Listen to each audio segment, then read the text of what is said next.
अकेली लड़की, जिम्मेदारी हमारी। शनिवार रात लगभग 11:30 बजे मैं ऑफिस से बाइक पर घर लौट रहा था। तभी मैंने देखा कि एक लड़की सलवार सूट पहने सड़क पर मदद के लिए इशारा कर रही थी।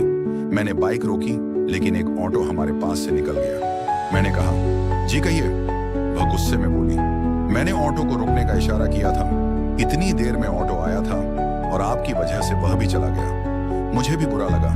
सोचा कि इतनी रात को अकेली लड़की मेरी गलती की वजह से परेशान हो गई। मैंने तुरंत माफी मांगी और लिफ्ट के लिए पूछा, लेकिन उसने साफ मना कर दिया। मैंने फिर कहा, रात काफी हो चुकी है और आप अकेली हैं। मगर वह गुस्से में थी और कुछ सुनने को तैयार नहीं थी। मैंने सोचा कि चला जाऊं, लेकिन फिर मन में आया कि अगर कुछ गलत हो गया तो मुझे इसका दोषी माना जाएगा। मैंने कहा, ठीक है, जब तक आपको ऑटो नहीं मिलता मैं यहीं खड़ा रहूंगा, क्योंकि गलती मेरी है। वह कुछ नहीं बोली। आधा घंटा और बीत गया। अब समय रात के 12 बजे के पार हो गया। मैंने फिर से लिफ्ट देने की पेशकश की और कहा, अब तक आधा सफर तय कर लिया होता, यहाँ खड़े रहने से कोई फायदा नहीं है। लेकिन उसने अनसुना कर दिया। मैं उलझन में था। उसे अकेले छोड़ने का मन नहीं कर रहा था। मेरे मन में बेचैनी थी कि कहीं कुछ गलत ना हो जाए।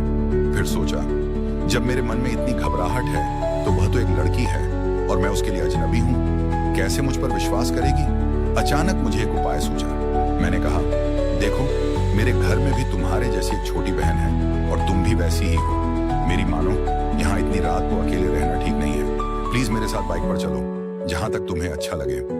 मेरे इन शब्दों से वह थोड़ी राहत महसूस करने लगी और बोली, आप जाइए, मैं कोई ना कोई उपाय कर लूंगी।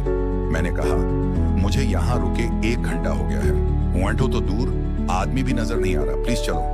वह फिर भी तैयार नहीं हुई। मैंने अपना पर्स खोला और उसे दिखाया।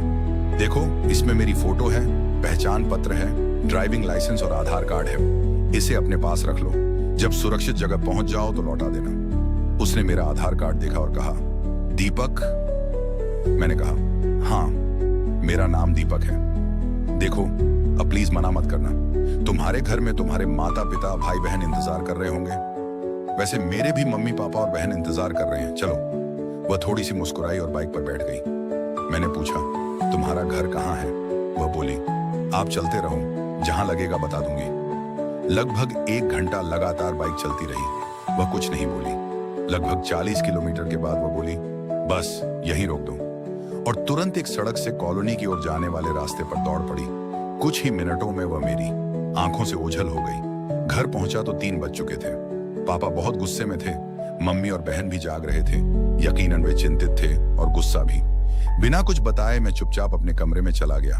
अगले दिन रविवार था, सो आराम से सो रहा था। अचानक 11 बजे छोटी बहन ने आकर झकझोरा, भैया उठो, कोई लड़की आई है, उसके मम्मी पापा भी हैं। क्या कोई लफड़ा कर दिया है क्या? और हंसने लगी। पापा बुला रहे हैं नीचे, जल्दी चलो। मैंने कहा, पागल है मैं और लफड़ा? शैतान कहीं की। अचकचाई नींद में तुरंत बनियान पहनकर नीचे आया। देखा तो वही रात वाली लड़की और उसके साथ एक अंकल आंटी थे। ये देखकर मैं हैरान रह गया। मैं कुछ पूछता उससे पहले वो उठकर आई और बोली, भैया हैरान हो गए ना, मैं यहाँ कैसे आई? आपका पर्स जिसमें आपका पैन कार्ड आधार कार्ड है, उसी से पता लेकर मम्मी पापा के साथ आई हूँ। आपने रात में मेरी इतनी मदद की और मैंने आपको धन्यवाद तक नहीं कहा। उल्टा आपके जरूरी दस्तावेज भी ले गई पहले। थैंक यू, फिर सॉरी। जैसे आपने कहा था, मैं भी आपकी छोटी बहन जैसी हूँ। इसके बाद उसके मम्मी पापा ने मुझे ढेरों आशीर्वाद दिए और मेरी काफी तारीफ की। फिर अपने यहाँ आने का निमंत्रण देकर वे लोग चले गए। उनके जाते ही पापा ने मुझे सीने से लगा लिया और कहा, मुझे गर्व है तुझ पर दीपक। तूने एक अच्छे बेटे वाली बात की, मगर रात को ही बता देता तो अच्छा होता। बेकार में तुझे डांटा मैंने कहा, पापा आप भी तो मेरी भलाई के लिए ही चिंतित थे। पापा ने एक बार फिर से मुझे सीने से लगा लिया और इस बार मम्मी और छोटी बहन भी आकर मुझसे लिपट गईं। दोस्तों, मुझे मेरे पापा ने बचपन से लेकर आज तक एक बात ही सिखाई है, अकेली लड़की मौका नहीं, जिम्मेदारी होती है हमारी।